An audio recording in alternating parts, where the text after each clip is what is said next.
was a daring and dangerous rescue for a bear with a Facebook page and thousands of likes. In Pennsylvania, a young black bear had been roaming around Clarion County for over a month with what looked like a bucket on his head.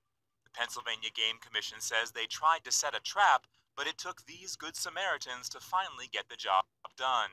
The object turned out to be a black airbag that provides cushioning between a tractor and its trailer, according to PennLive.com. The bear was not tranquilized. After chasing him down, the brave rescuers hacked into the container and freed the frightened animal. Yeah, buddy! Woo!